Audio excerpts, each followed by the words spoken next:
Hello，大家好，我係 LT。咁今日咧就最主要想同大家探討下什麼是 NFT。因為早幾個禮拜咧，我都上傳咗一個 video 咧，就同大家介紹咧點樣喺 OpenSea 上面咧去免費咁鑄造同埋賣你嘅 NFT。跟住我有啲朋友睇咗之後咧，就會問我咧乜嘢係 NFT，係咪一啲投資產品啊？係咪可以當係一個產品咁攞去賣錢呢？嗱，好明顯大家咧就都係想睇下點樣可以喺呢個 NFT 嘅熱潮之下咧，去賺到啲錢咁樣嘅。不過喺賺到錢之前咧，我哋都要翻去最基本嘅問題係呢個乜嘢係 NFT？嗱，好啦，NFT 全名係 Non-Fungible Token，非同質化代幣。咁聽完個全名之後，我諗好多人都係拗晒頭，咩叫非同質化？咁非同質化嘅意思咧，其實係等於呢個不可替換嘅意思。咁乜嘢係不可替換咧？就係嗰一樣嘢咧係有佢呢個獨特性喺度。咁舉個例子啊，有啲咩係可以替換嘅咧嚇？我個銀包裡面嗰100蚊紙，同埋你個銀包裡面嗰100蚊紙，雖然咧都唔係同一張100蚊紙，但係可以替換嘅，係咪？咁呢個咧就係叫做同質化嘅一啲產品啦。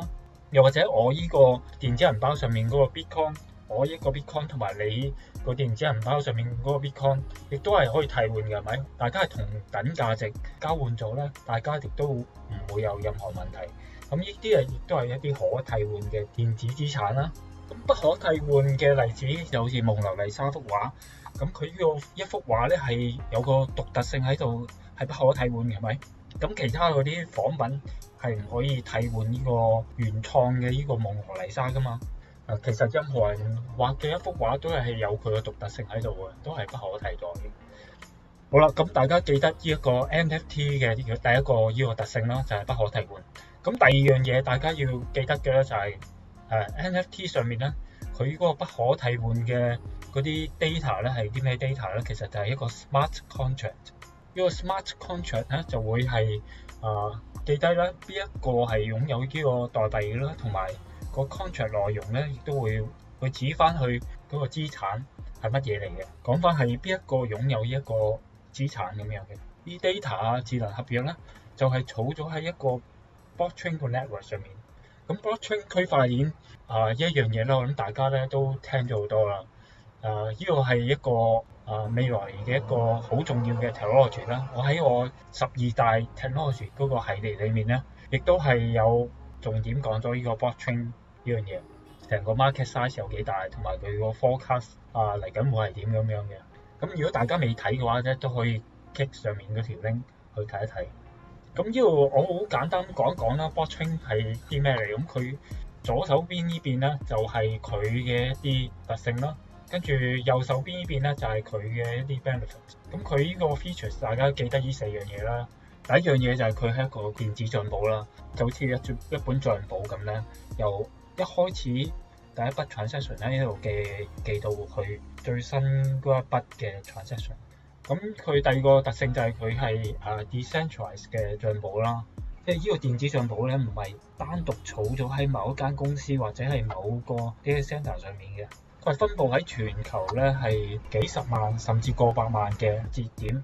雖然分佈咗喺咁多個唔同嘅節點咧，但係每一個節點咧都係有個 consensus 共識咧，係去確認嗰個帳簿嘅真實性。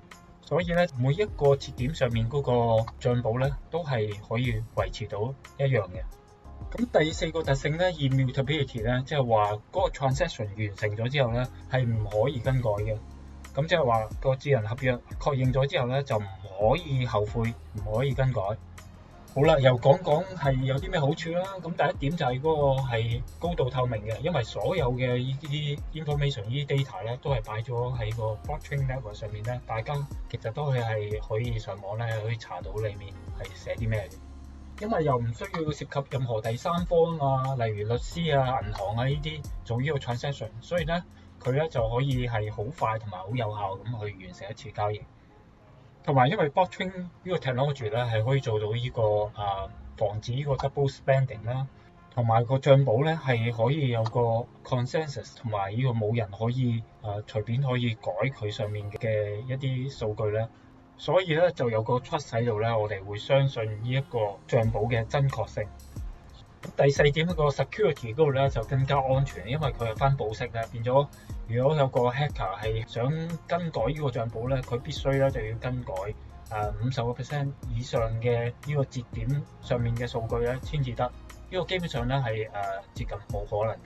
咁從另一個角度亦都係啦，因為唔係由一個人或者係一個機構、一間公司去擁有呢個數據，咁變咗咧呢一個數據其實更加安全，因為如果係一間公司或者一個機構去擁有嘅話，佢其實改咗，我哋係都冇符嘅。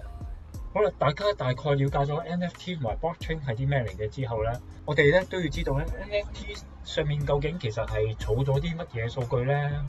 咁我呢度咧就 screen capture 咗一個 NFT 喺以太坊721呢一個 network 上面嘅一個數據。咁上面大家見到啦，就最主要咧係講翻呢一個 NFT 嘅 owner 係邊一個啦，智能合約嘅呢一個地址係喺邊一度啦。咁跟住咧就講翻呢個資產個 creator， 即係最初個 creator 係邊一個啦，同埋個 token ID。token standard 呢度咧我都講一講咧，就係大家平時買嘅呢個以太幣咧，就係用 ERC20。咁20呢一個 standard 咧就係一啲同質化㗎啦。我呢個以太幣同埋你呢個以太幣係可以交換嘅，所以咧就係嗰個咧係同質化嘅 standard。咁非同質化嘅咧，最主要咧就係用呢個721啦，同埋有另一個咧係1155。所以大家要留意喎。嗱，你買一個 NFT 嘅時候咧，你買嘅咧其實咧就係呢一堆咁嘅數據。好啦，問題嚟啦。